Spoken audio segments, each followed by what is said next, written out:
Hello dear students, welcome in ASC starter. आज की जो वीडियो रहेगी वो असेसमेंट वर्कशीट 04 से रिलेटेड रहेगी और ये 31 अगस्त 2021 की है, मैथमेटिक्स की है, क्लास 10th की रहेगी। और इस जो वर्कशीट 4 है ये असेसमेंट है, ठीक है। मतलब एक तरह से आपकी प्रैक्टिस है कि आपको कितना अच्छे से आता है। तो आप जो है पहले खुद ट्राई करें, फिर आंसर अपने मैच आप कर सकते हैं। और बाकी अगर किसी को किसी क्वेश्चन में प्रॉब्लम आ रही है तो वो ज़रूर इसे देखें। फटाफट हम देखते हैं। और इसमें जो है टोटल जो है 9 क्वेश्चन है और इसमें क्या है, कॉम्बिनेशन है। और 5 क्वेश्चन तक तो जो है एमसीक्यूज हैं और उसके बाद जो क्वेश्चन है वो जो है आपको रिटन फॉर्म में करने हैं, ठीक है, यानी कि सब्जेक्टिव है। तो फटाफट स्टार्ट कर देते हैं। पहला क्वेश्चन देख लेते हैं, पहला क्वेश्चन क्या कह रहा है। तो पहले क्वेश्चन बोला गया है कि what kind of line are shown in given figure. ये जो फिगर आपको दिखाई दे रही है ना, तो आपको बताना है यहाँ पर लाइंस लिखा है, ध्यान से देख लो। और ये लाइंस क्यों लिखा है, क्योंकि यहाँ पर आपको दो लीनियर इक्वेशन दे रखे हैं, 1 और ये 2। तो इन दोनों लीनियर इक्वेशंस को यहाँ पर जो है ड्रॉ किया गया है। अब आप बोलोगे सर यहाँ पर तो हमें एक ही लाइन ड्रॉ करी हुई दिखाई दे रही है। ध्यान से देखो, एक यहाँ पर एरो तो बना हुआ है, उसके नीचे भी एरो बना हुआ है ना। ऐसे यहाँ भी बना हुआ है, एक नीचे एरो बना हुआ है। तो ये जब एक लाइन दूसरी लाइन के ऊपर हो जाती है ना, तो उसको हम बोलते हैं कोइंसिडेंट। क्या बोलते हैं? कोइंसिडेंट। और आप पता है इसे कैसे पहचानोगे? तो आप कैसे पहचानोगे, जो एक्स और जो वाई और जो ये जो कांस्टेंट है, इसके जो कोफिशिएंट है ना, इनको आप जो है डिवाइड करोगे और इक्वल में रख के देखोगे। अगर ये तीनों इक्वल आ गए तो उसे हम कोइंसिडेंट कहते हैं। मैं आपको बताता हूँ कैसे। देखो, एक्स के साथ कोफिशिएंट कौन सा है? कुछ नहीं, तो एक मानेंगे। और नीचे वाले एक्स के साथ क्या है? 2। तो ये 1/2 हो गया, ठीक है। अभी आप इक्वल लिखो। इसके बाद वाई के साथ क्या है? 1। और यहाँ वाले वाई के साथ कौन है? 2। और यहाँ पर कितना है?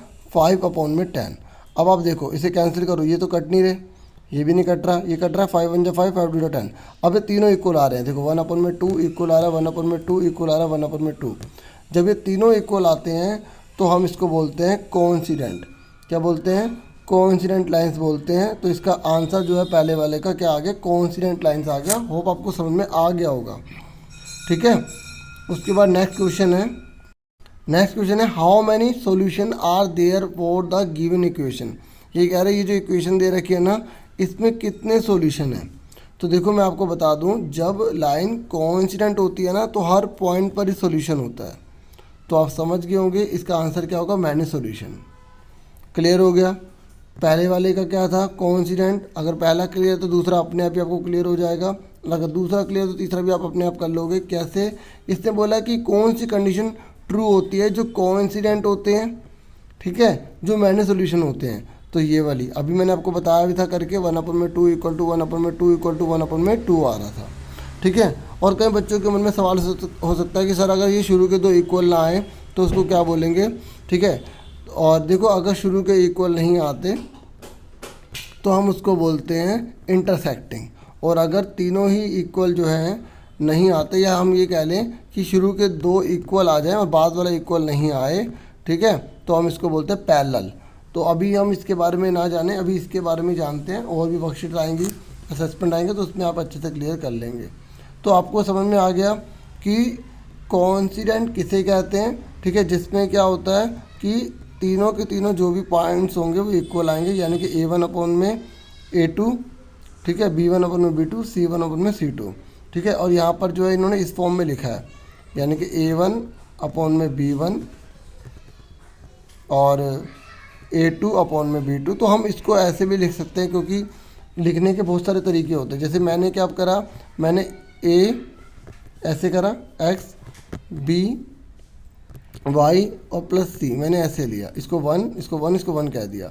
और ये A2 है, इसे X, यहाँ B2 Y और C2, ठीक है। मैंने यहाँ पर A1 A2 B1 B2 C1 C2 ऐसे माने, ठीक है। तो आप इसको ऐसे भी रिप्रेजेंट कर सकते हो, क्योंकि आप X के साथ जो कोफिशिएंट होता है ना, आप उसको कुछ भी ले सकते हो। जैसे यहाँ पर A1 X ले लिया, A2 Y ले लिया और A3 ले लिया, ठीक है। समझ में आ रही है आपको? क्योंकि आपको हर चीज़ पता होनी चाहिए, क्योंकि आप अलग से कहीं से पढ़ेंगे, अलग से देखेंगे, तो आप कहेंगे ये क्या हमें करवा दिया, ठीक है। इसलिए आपको मैं हर चीज़ बताने की पूरी कोशिश करूँगा, क्योंकि मेरा मेन मकसद केवल असेसमेंट करवाने का नहीं है, आपको अच्छे से समझाने का भी है, ठीक है। समझ में आ रहा है आपको? ऐसा मैं उम्मीद कर सकता हूँ।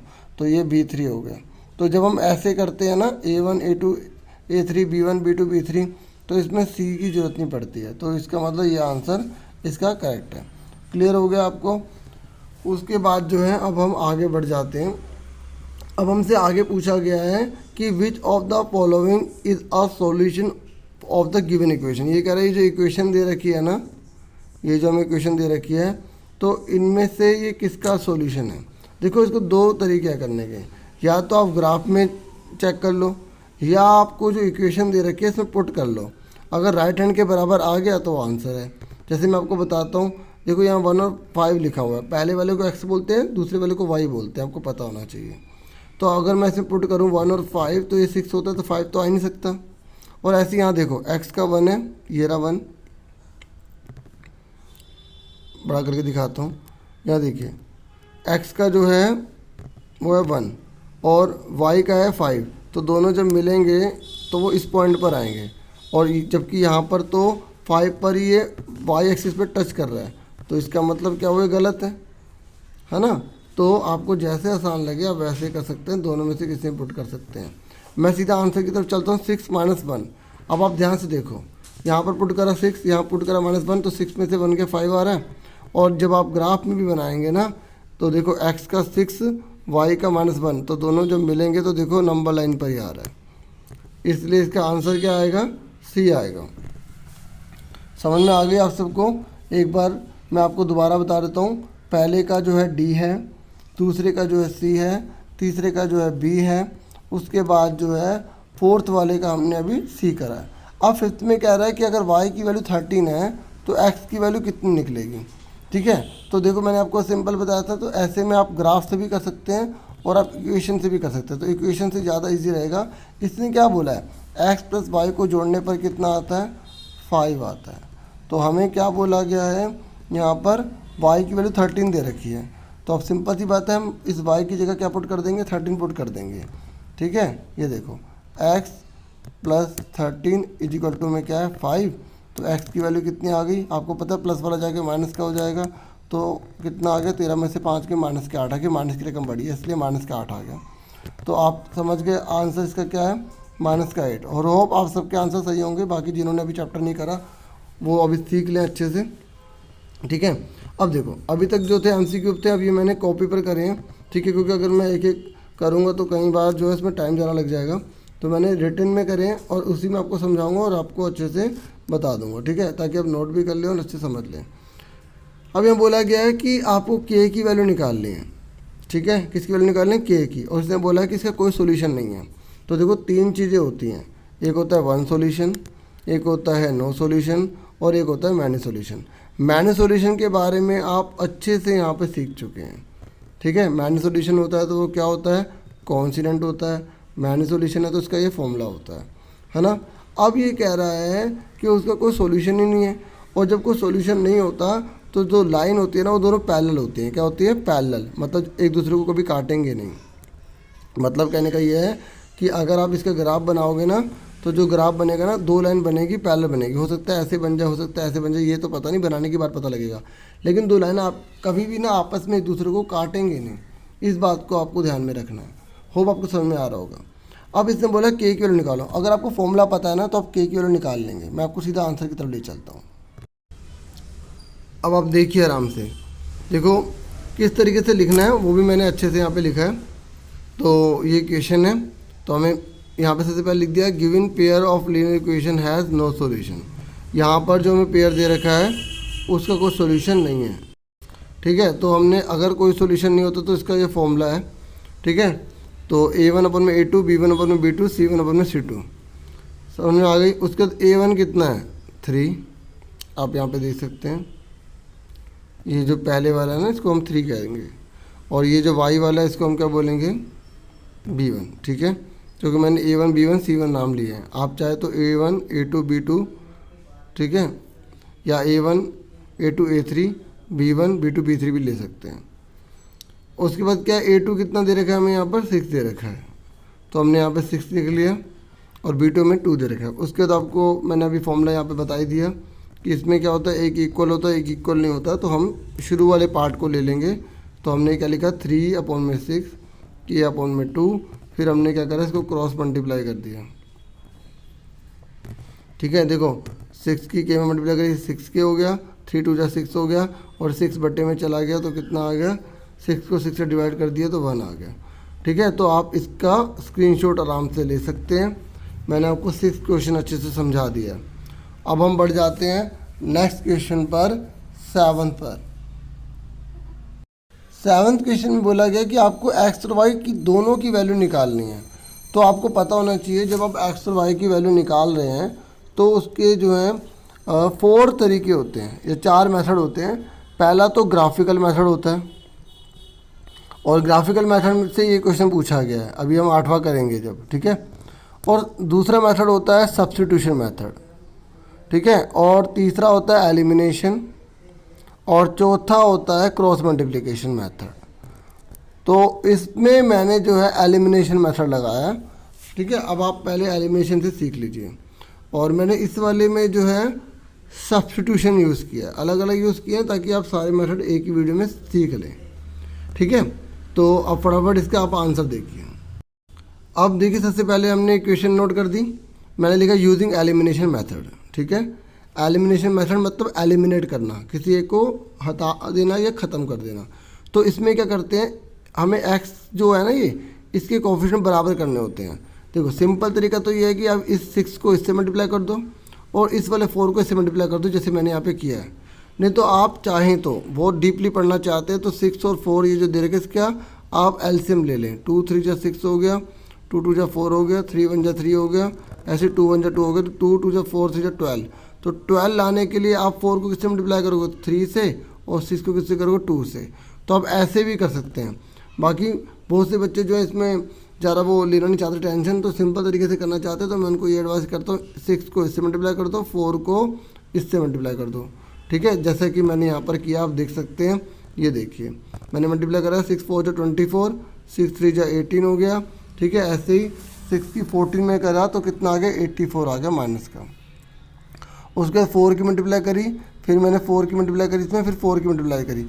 एक बार बताऊँ, बच्चे क्या गलती करते हैं, 6 की मल्टीप्लाई इन दोनों में तो कर देते हैं, इसमें करने ही भूल जाते हैं। तो आप ऐसे मत कीजिएगा, समझ में आ गई। उसके बाद क्या करना होता है, यहाँ पर ना जैसे हमने दोनों के मल्टीप्लाई कर दी, उसके बाद जो हमें नीचे वाले के साइन चेंज कर देने हैं।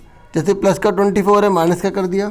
ठीक है, जैसे आप डिवाइड करते थे, 4 बाई प्लस का तो माइनस का कर दिया, माइनस का 40 है तो प्लस का 40 कर दिया। अब देखो ये दोनों कैंसिल हो गए। अब -18 और -4 कितने हो गए, माइनस के 22 हो गए। ऐसे ही यहाँ पर दे रखा है माइनस का 84 प्लस का 40। अभी प्लस का 40 है तो माइनस के 44 आ गए, क्योंकि माइनस की रकम बढ़ी है। अब ये भी माइनस का है और ये भी माइनस का है, तो दोनों अपोन में चले गए तो 2 बचा। 22 2 जा 44 होता है। ठीक है, तो ये हमारा आंसर कितना आ गया, 2 आ गया। समझ में आ गई। अब उसके बाद इस 2 को ना हम इक्वेशन में पुट कर देंगे। जैसे हमने मान लो इसमें पुट कर दिया फर्स्ट में। ठीक है, तो मैंने लिख दिया पुटिंग इन फर्स्ट, तो हमने फर्स्ट में पुट कर दिया। तो y की वैल्यू तो y की जगह पुट करेंगे।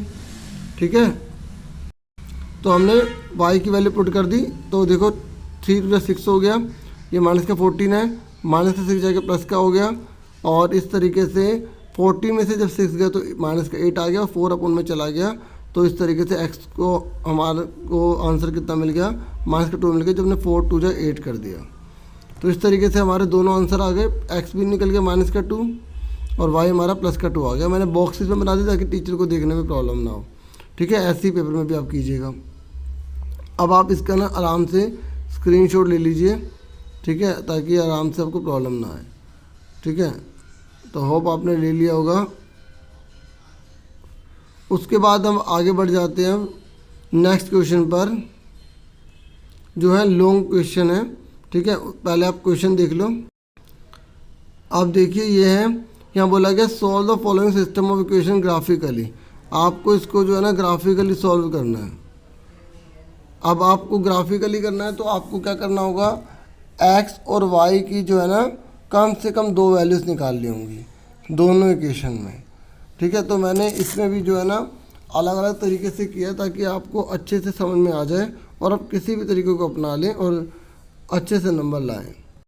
देखिए सबसे पहले मैंने क्या करा, टेकिंग फर्स्ट इक्वेशन, मैंने फर्स्ट इक्वेशन को ले लिया। तो अगर आप उसके सॉल्यूशन निकालना चाहते हैं, ग्राफिकली रिप्रेजेंट करना चाहते हैं, तो आप x या y दोनों में से किसी एक को अकेला कर लो। जैसे यहाँ 4x माइनस 7y प्लस 28 है ना, तो मैंने क्या करा 4x को यहाँ लिखा, माइनस का 7y उधर जाके क्या हो गया प्लस का, और ऐसे ही प्लस का 28 जाके क्या हो जाएगा माइनस का 28 हो जाएगा। उसके बाद मैंने इस 4 को जो है अपोन में ले गया, तो ये मैंने बॉक्स में बना दिया। सबसे पहले मैंने ये कर लिया, समझ में आ गई आपको। उसके बाद हमने क्या करा, y की वैल्यू कितनी है 4, तो हमने y की जगह 4 पुट कर दिया। मतलब देखो ये मैंने लेट किया है, आप y की जगह कुछ भी लिख सकते हो, कुछ भी, तो मैंने भी कुछ भी लिखा है ताकि आपको समझ में आ जाए कि कुछ भी लिख सकते हैं, ठीक है। तो y की जगह हमने क्या रखा 4 रखा, तो 7 4 जो 28 हो गया, 20 में से 8 में से 28 गया, कितना आ गया 0 आ गया। और कोशिश करो कि ऐसी वैल्यू रखें जो मल्टीप्लाई होने के बाद घटाने के बाद 4 से डिवाइड हो जाए, ठीक है, मतलब एक पूरा कंप्लीट नंबर आ जाए। अगर नहीं भी आता ना तो कोई बात नहीं, पॉइंट में भी ले सकते हैं, इसलिए मैंने पॉइंट में भी लिया है ताकि आपको किसी प्रकार का कोई डाउट ना रह जाए। और प्लीज़ वीडियो को लाइक शेयर सब्सक्राइब जरूर कर देना अगर आपके लिए लग रहा हो कि वीडियो अवेलेबल है। और y इक्वल टू कितना है 0। अब मैंने y इक्वल टू क्या है 0 ले लिया, ठीक है। आप जो मर्जी आगे पीछे ले सकते हो, y की जगह 0 ले लिया। जब y की जगह 0 लिया तो यहाँ पर देखो पूरा 0 हो जाएगा, तो 28 का 28 आ गया, और नीचे 4 है तो 7 आंसर आ गया। 4 को 28 से डिवाइड करने के बाद माइनस का 7 आ गया। अब मैंने y इक्वल टू 6 ले लिया, ठीक है। यहाँ पर मैंने क्या ले लिया, y इक्वल टू 6 ले लिया, तो 7 6 42 होता है। तो इस तरीके से 42 माइनस 28 कितना आ गया 14 बचा, 14 को से डिवाइड कर 3.5 आ गया। देखो मैंने जानबूझ के पॉइंट वाला भी लिया है ताकि आपको क्लियर हो जाए कि पॉइंट वाला भी ले सकते हैं। कई बच्चे कहते हैं कि सर हमने क्वेश्चन करा उसमें कभी कंप्लीट नंबर आ ही नहीं रहा, इंटीजर आ ही नहीं रहा, ठीक है, तो इसलिए मैंने पॉइंट वाला भी लेके दिखाया। आप कुछ भी ले सकते हो, 3 सॉल्यूशन निकाल लो, ठीक है, 2 भी आप निकाल सकते हो अगर आपको अच्छे से एक्सपीरियंस है तो। अब आप इसका स्क्रीनशॉट इतना ले लो, फिर आगे बताता हूँ। अभी ख़त्म नहीं हुआ, क्वेश्चन बहुत लंबा है, लॉन्ग है ना, ठीक है।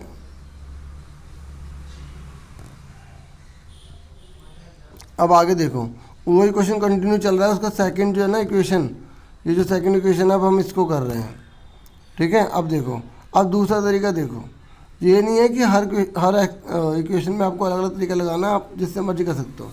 देखो मैंने क्या करा कि इन दोनों को पहले उधर ले गया, ठीक है। तो ये एक तरीका होता है कि इसमें क्या है कि पहले x को 0 मान लो या पहले y को 0 मान लो, ठीक है। तो मैंने जैसे y को पहले 0 ले लिया, y को जब मैंने 0 ले लिया तो आप खुद बताओ, ये तो पूरा 0 हो गया, 30 बचा, तो 8 को डिवाइड करो तो 3.75 आ गया। अब मैंने x को 0 ले लिया, इसमें क्या होता है एक बार y को 0 ले लो, एक बार x को 0 ले लो, ठीक है। तो इससे क्या होता है आसानी से निकल जाता है, पॉइंट में आया ना कोई दिक्कत नहीं है। अब मैंने क्या करा x को 0 ले लिया, तो जहाँ पर x है ना वहाँ मैंने 0 पुट कर दिया, तो आप देख सकते हैं ये अब ये 0 हो गया, क्योंकि 0 को किससे मल्टीप्लाई करो 0 होगा, सॉरी। अब प्लस का 30 जाके माइनस का 30 हो जाएगा, और ये 14 इधर जाके डिवाइड हो जाएगा। अब इसको जब आप काटोगे तो माइनस का 2.14 आ जाएगा। तो इस तरीके से मैंने इसमें 2 ही सॉल्यूशन निकाले हैं, ठीक है, आपको बताने के लिए। आप चाहे तो 3 भी इसमें कर सकते हैं, लेकिन 2 सफिशिएंट है, ठीक है, इसके लिए। अब डियर स्टूडेंट्स, अब हम इसको ग्राफिकली रिप्रेजेंट करेंगे, ठीक है। सबसे पहले तो हम इस पॉइंट्स को जो है ग्राफिकली रिप्रेजेंट करेंगे। तो देखिए यहाँ पर क्या है, x का 0 y का 4, तो आप जब आप बनाएंगे यहाँ पर x का 0 और y का क्या है 4, तो ये y का 4 हो जाएगा, ठीक है। मैं आपको थोड़ा छोटा करके दिखा देता हूँ इस तरीके से। उसके बाद क्या बोला गया है, उसके बोला गया x का -7 y का 0, तो x का -7 कहाँ है ये रहा, और y का 0, तो यही पॉइंट आ जाएगा। मैं आपको एक बात बताऊँ, देखो हमेशा याद रखना, अगर जैसे x में एक बार 0 है एक बार y में 0 है, तो आप ये जो पॉइंट दे रखे इसी को आप ड्रॉ कर दीजिए। जैसे x का -7 y का 4 ले लीजिए, x का -7 कहाँ है ये रहा, और y का 4 कहाँ ये रहा, तो इन दोनों को मिला दीजिए। जब आप मिला दोगे ना तो आपकी इक्वेशन आ जाएगी। उसके बाद जो सेकंड में बोला गया है, सेकंड में क्या बोला गया है, सेकंड में बोला गया है x का 3.75 और y का क्या माइनस का 2.14, ठीक है। तो आप देखो x का 3.75 यानी कि यहाँ पर आ जाएगा, और y का कितना है 2.14 के आसपास, थोड़ा यहाँ पर लेंगे आप, ठीक है, क्योंकि रफ में बनाया गया। आपको ग्राफिकल बनाना है, तो आप इसको जो है लाइन को पूरा ड्रॉ कर देंगे और आप देखेंगे कि दोनों की दोनों लाइन पैरेलल आएंगी। और आपको कैसे पता चलेगा कि लाइन पैरेलल आएगी? तो देखो, मैंने अभी आपको बताया था कि A1/A2 B1/B2 जब इक्वल आ जाते हैं तो लाइन हमेशा पैरेलल होती है। अभी हमने MCQs में मैंने आपको समझाया था। तो यहाँ देखो 4 का डबल 8 है, 7 का डबल 14 है, तो यहाँ पर क्या है 1/2 इक्वल टू 1/2 आ रहा है। तो इसका मतलब क्या, ये पैरेलल है। क्या है? पैरेलल है। तो इसका हम आंसर करेंगे इट हैज़ नो सॉल्यूशन, क्योंकि इसने पूछा था सॉल्यूशन बताइए। तो आपको समझ में आ गई होगी, मुझे पूरी उम्मीद है। अब उसके बाद वर्ड प्रॉब्लम का लास्ट क्वेश्चन कर लेते हैं आज का। वर्ड प्रॉब्लम के लास्ट क्वेश्चन बोला गया है कि एक फ्रैक्शन है, मैं आपको बता दूं फ्रैक्शन किसे कहते हैं। न्यूमरेटर अपॉन में डिनोमिनेटर जब इकट्ठे लिख दिए जाते हैं तो उसको हम फ्रैक्शन कहते हैं। ठीक है, जैसे 3/4 हो गया, 5/2 हो गया, या 3 हो गया, कुछ भी। अब ये कह रहा है कि अगर किसी फ्रैक्शन में, जैसे फ्रैक्शन है उसमें हमने 4 ऐड कर दिया न्यूमरेटर में, ऊपर वाले को न्यूमरेटर बोलते हैं, और 2 सब्ट्रैक्ट कर दिया नीचे वाले में, तो कह रहा है कि फ्रैक्शन 2 हो जाती है। तो आंसर कितना आता है? 2/1 आता है। तो ये पहली इक्वेशन बनेगी इससे। अभी मैं आपको दिखाता हूँ, पहले आप थोड़ा समझ लो। उसके बाद बोला गया कि डिनोमिनेटर में अगर आप खाली ये कह रहा है, अच्छा यहाँ पे इक्वेशन नहीं बोला, यहाँ स्टेटमेंट दिए, कह रहा है denominator of the fraction is 1 more than the twice the numerator. ये कह रहा है जो डिनोमिनेटर है ना, वो न्यूमरेटर का डबल कर दो, उसमें 1 जोड़ दो तो उसके बराबर आएगा। वो हम पहले समझ गए थे, क्योंकि ऊपर वाले में बोला था कि न्यूमरेटर में 4 जोड़ो और डिनोमिनेटर में 2 घटाओ, तब भी जो फ्रैक्शन है वो 2 आ रही है। आप समझ रहे हो ना, ऊपर वाले में हम जो क्या कर रहे हैं 4 जोड़ रहे हैं और नीचे वाले में हम 2 घटा रहे हैं, उसके बावजूद भी आंसर 2 ऊपर आ रहा है। तो यानी कि इसका मतलब क्या समझ रहे हो आप? इसका मतलब क्या हुआ? इसका मतलब ये हुआ ना, डिनोमिनेटर की वैल्यू बड़ी है ना। अब आगे देखो कैसे, यहाँ अभी मैं आपको और समझाता हूँ। अब यहाँ बोला क्या गया है, पहले इसको देखो, the denominator of the fraction is 1 more than the twice the numerator. और यहाँ लिखा भी हुआ है नीचे कि जो डिनोमिनेटर है ना, वो न्यूमरेटर का डबल करके, ठीक है, डबल करके 1 जोड़ दो, उसके बराबर आएगा। तो इसका मतलब क्या हो गया, जैसे न्यूमरेटर में हमने x माना था तो उसको हमने डबल करा, उसमें हमने 1 जोड़ा, तो ये पूरी की पूरी वैल्यू किसके बराबर आ जाएगी? डिनोमिनेटर के बराबर आ जाएगी। मैंने अभी आपको समझाया कि डिनोमिनेटर जो है वो बड़ा है। कैसे है, आप ऊपर से भी हिंट ले सकते हैं। अगर नहीं आया ना, अभी आपको जब मैं क्वेश्चन कराऊंगा आपको आएगा। अब देखो, आप क्वेश्चन देखो सीधा। देखो, सबसे पहले हमने न्यूमरेटर लिख लिया x, डिनोमिनेटर लिख लिया y, ठीक है, लेट मान लिया। फ्रैक्शन क्या होती है? x/y। तो अभी मैंने आपको समझाया था, क्या बोला था, न्यूमरेटर में 4 जोड़ो, डिनोमिनेटर में 2 घटाओ, ठीक है, तब 2/1 आएगा। तो हमने इसको फिर क्या करा, क्रॉस मल्टीप्लाई करा और इस तरीके से हमने इसकी इक्वेशन बना दी। अब देखो 2 की इससे मल्टीप्लाई करी, ठीक है, 2 2 4 हो गया। और ये फिर हम दोनों को उठा के इधर ले आए लेफ्ट में। ये देखिए, देखो ये हमने 2y का 2y लिखा, ये x इधर जाके माइनस का हो गया, और ये 4 जाके भी माइनस का हो जाएगा, तो माइनस का 8 आ गई। तो पहली इक्वेशन आ गई हमारी। अब दूसरे में क्या बोला था उसने बोला था जो डिनोमिनेटर है ना, वो न्यूमरेटर में 2 से मल्टीप्लाई करो और 1 जोड़ो, तब उसके बराबर आएगा। और मैंने आपको कहा, इससे हमें पता लगता है कि डिनोमिनेटर की जो वैल्यू वो बड़ी होगी। तो हमने फिर क्या करा, सॉल्व करा फर्स्ट और सेकंड को। मैंने क्या करा, यहाँ पे सब्स्टिट्यूशन मेथड लगा दिया, क्योंकि y की वैल्यू मैंने यहाँ पुट कर दी। ये मैंने लिखा putting value of second in first equation, ठीक है। तो यहाँ पर x की जगह क्या, सॉरी, यहाँ y की जगह जो है हमने क्या पुट कर दिया, 2x + 1 पुट कर दिया। आप देख सकते हैं। तो 2 2 जा 4, 2 1 जा 2, इस तरीके से। अब x कितना है, 4x में से 1x गया 3x, और 8 में से 2 लेस किया माइनस का 6, तो इस तरीके से 3/1 में चला गया। हमारा x कितना आ गया, 2 आ गया। अब देखो 2 2 जा कितना हो गया, 4 + 1, y = कितना आ गया, 5। तो देखो बड़ा निकला ना डिनोमिनेटर। अब आप चेक भी कर सकते हैं कि आपका सही है गलत है। कैसे, हमने आंसर कितना निकला, 2/5, और बोला तो गया था ऊपर आप 4 ऐड कर दो, नीचे 2 घटा दो, तो आंसर 2 आएगा। अभी चेक कर लेते, 2 आ रहा नहीं आ रहा, 4 2 6, 5 में से 2 गए 3, 3 2 जा कितना हो गया, 6, 2 ही आ रहा ना। तो आप ऐसे चेक भी कर सकते हैं। तो वर्कशीट पूरी हो गई। प्लीज़ चैनल को सब्सक्राइब जरूर कर दीजिएगा। आज से फिर मिलेंगे एक नेक्स्ट वीडियो में।